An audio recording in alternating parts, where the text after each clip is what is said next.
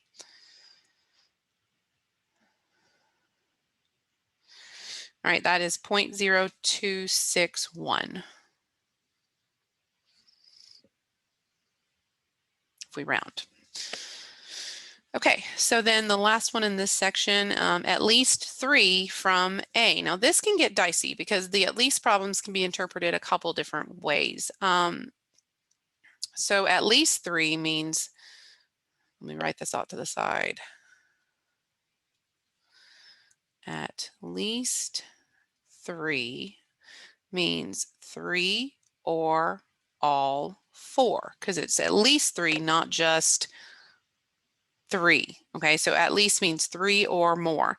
And since the set ends with a group of 4, we can't say or 5 or 6 or 7 or 8 because they're only still picking 4 people for the committee. The opposite of that would be 1 minus not this event. So if this is the event A, we could do the opposite of that. But in this situation, that may not be easier. Sometimes it will be. Sometimes it's really easy just to throw off maybe 1 or 2 items, because at the opposite of not A would be 1, because that's total probability, minus at most, or no more, we should actually say no more than 3. Or do I want to say it that way? I would just say less than 3,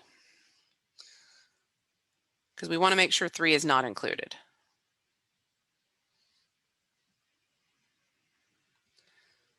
Well, in that scenario, that could be 0 from A, or 1 from A, or 2 from A, because that's 3 different things. So when you look at the at least problems, sometimes I will actually calculate them out individually and just say, okay, it's easier just to add up what they told me to add up versus is it really easy just to subtract off. So like if there's more things to subtract off, more cases, I would rather just calculate what we originally were asking for.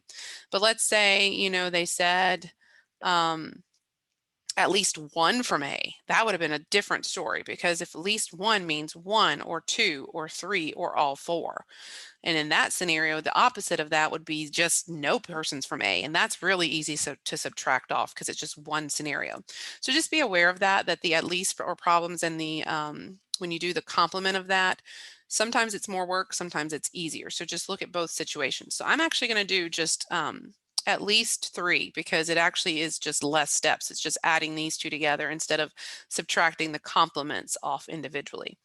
So we're going to do the probability of 3 plus from A, and then the probability of 4 from A. Okay, so that's a little bit quicker to calculate. Now, the issue with this is the individual pieces are still fractions that you have the combinations on top. So for this first fraction, it's 35 choose 4 for the denominator. 3 from A means 15 choose 3 times 20 choose 1. You still have to complete that set of 4 people for the whole group. So you did have to pick one person in this scenario from the B group, okay? Plus all 4 from A looks like this. Now we've already actually calculated both of these scenarios. Part A was 15 choose 3 times 20 choose 1 over the 35 choose 4. So I can go ahead and just kind of write down my answers here, and we're going to add them together. And then the 15 choose 4, we just did that one in part C, is 0.0261. So if we add these together, 0.1738 plus 0.0261, it's 0.1999. Okay, So it is sometimes, especially if you got leading questions that kind of get you to that answer quickly, it's easier just to do what they've asked for. But if I was doing at least one here, that's a lot of combinations of breaking it individually apart and then adding all those together. I probably would have done a complement in that situation and just subtracted out the 0 from A case. So just food for thought there. Okay, so now we're getting into kind of the odds discussion. Now, when you look at odds and it's different from probability. So when you look at, let's say, so just to do a comparison up here at the top, this is not related to this problem at all. That's just a general example of how odds are different from probability in what they are telling us. So if I'm looking at the probability of getting a heart out of a deck of cards, we know that there were 13 hearts out of 52, and we know that reduced to 1/4, okay? There's a 1 out of 4 chance of getting a deck of 52 cards, closing your eyes, grabbing a card, and it being an actual heart. Odds break this down into kind of winning and losing, or essentially in favor of or against. So if you're doing odds in favor of a heart, that means you list your wins first and then your losses. Okay, that's kind of how that works. Now they're going to have you convert these to fraction form when you write the odds into my math lab. That's fine. I like writing this way because it separates the cases and then I convert them into a fraction. Because to me, fractions confuse students when they see them. They think it's still the same thing as probability, but it's not quite the same thing because it's just writing the ratio of the odds, not necessarily writing a probability. So if you're looking at it this way, this is total outcomes, right? It's just been reduced down, but this is total outcomes. So if you have a 1 out of 4 chance of getting a heart, you have a 3 out of 4 chance of getting a non-heart. So 1 win for every 3 losses. Notice this adds to that denominator, okay? So we would write the odds in favor of hearts essentially as 1/3. So I like to talk about that first because I think that helps set the stage of how we do these problems and why when you write the fraction, it's not exactly the same as what the probability was. It's because it's a ratio of favorable and non-favorable, essentially. Now, if they ever ask you to write odds against, you just write the losses first and the wins second. That's really the only difference there. So it'd be 3/1. So just be aware that sometimes they can say in favor or against. So let's go back up to that problem where we had the sum of the 2 dice being rolled, and we want the odds for rolling a sum of 5. So we're looking for odds in favor since they didn't say against. They're asking for this. So we want the odds in favor for a sum of 5, and I like to write that in the ratio form like this first using a colon. So that's going to be wins versus losses. You have to kind of know what a win is. A win is getting a sum of 5, a loss is getting anything else. So let's go back up to my chart. And I'm going to erase, sorry about that. I'm going to erase some of this. Okay, so let's count up how many have that sum of 5. So there's 1, 2, 3, 4 out of the total 36. Okay, so let's go down and write that on our line. And we can reduce that. Now you can reduce that. So it's 4 out. So the probability, let's write this first because we want to convert probability to odds. Probability of getting sum of 5 is the 4 out of 36. And that was 1/9 if you reduce that. Now remember, that's total outcomes right here. So that means for every 1 win, there were 8 losses. Okay. So remember, odds is really telling us about favorable versus non-favorable, okay, out of the total outcomes. So if we write this out, the odds for rolling a sum of 5 in a single roll of 2 fair dice, my math lab, I always want to say WebAssign, my math lab is going to want you to write it as 1/8, okay? If you bet $1 that a sum of 5 will turn up, what should the house pay plus returning your $1 bet if a sum of 5 turns up in order for the game to be fair? So they should be paying you $8, and then they have to return your $1 bet too. So they have to pay you that $8. Okay? Because if you win, they don't keep your bet. But they have to pay the ratio of for their losses. All right, so let's look at the last one. I did do a lot more this week. I feel that while nothing that we're doing is specifically hard in this section, it's a lot of what is the question asking and how do I go about using the formulas correctly. So empirical probabilities are probabilities from an actual experiment. That's why I like to kind of think empirical experiment. And they're not necessarily going to match theoretical. Like if I have a quarter and I flip it, you would expect 50-50 for heads and tails. But if you actually flipped it 1,000 times, you may not get that because it's an experiment. You're just going to get what the observed experimental outcome is, not necessarily the theory. The theory happens when you kind of let that go to infinity. Essentially, if we keep rolling forever or flipping a coin forever, we'll start to see that the empirical experiment approaches the theoretical thought.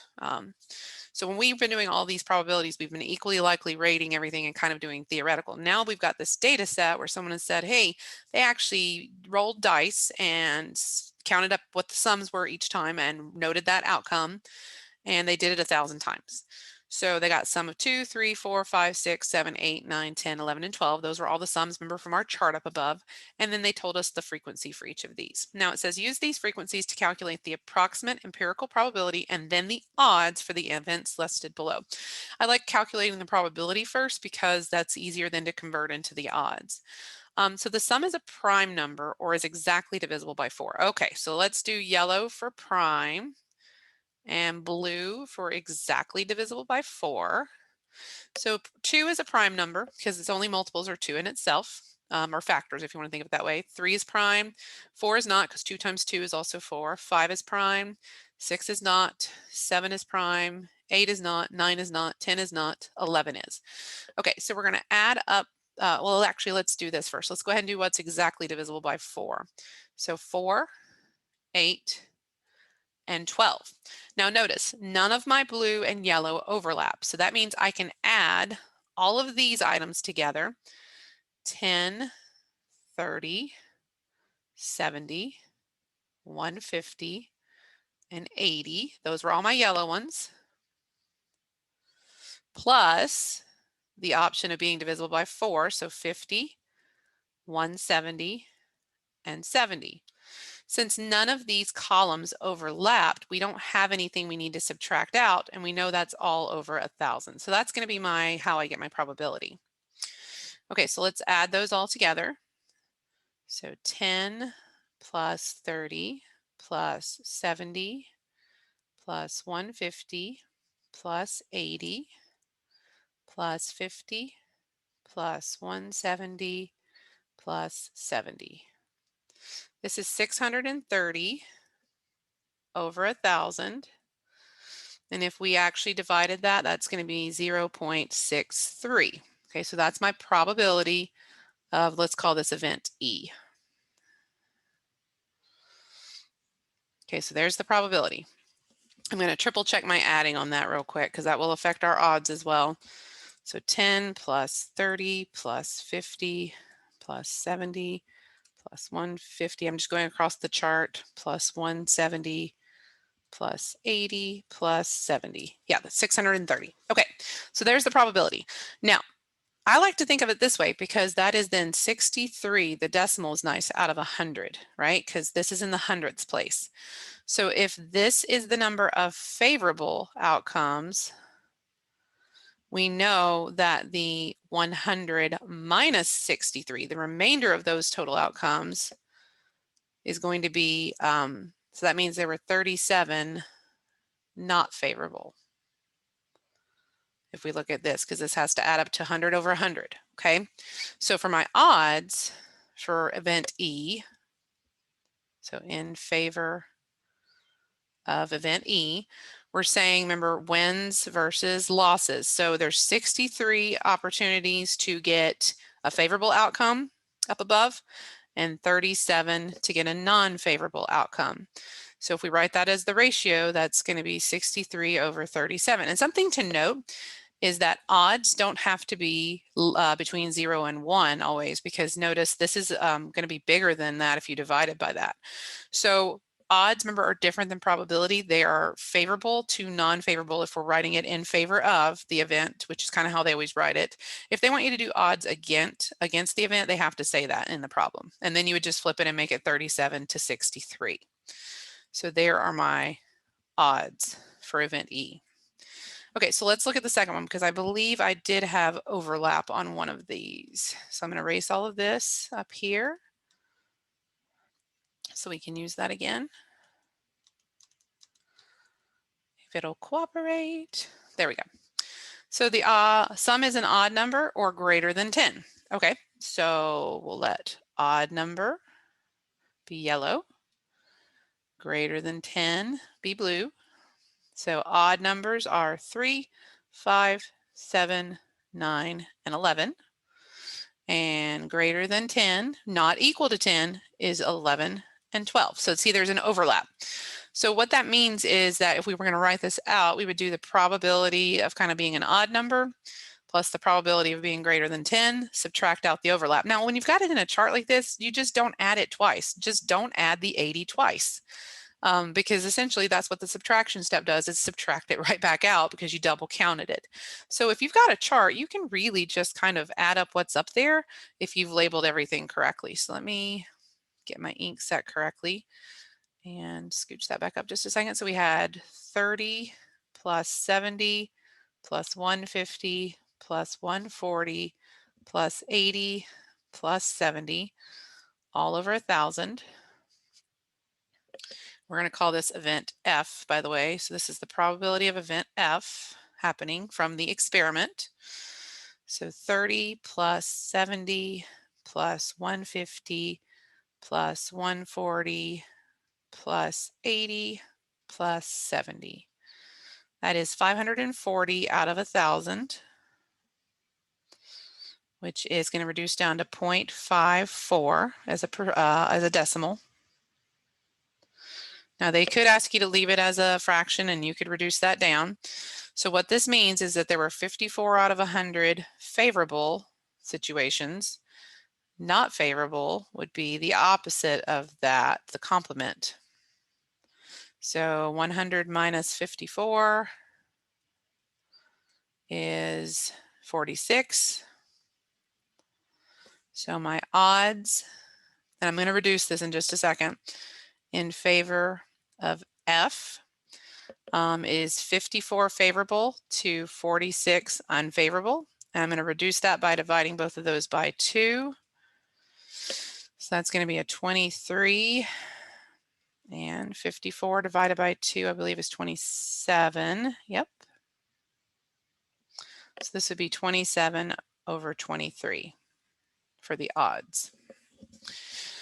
Okay, so that is it for my instructional extra video this week. Hopefully you find it helpful and look for more for next week.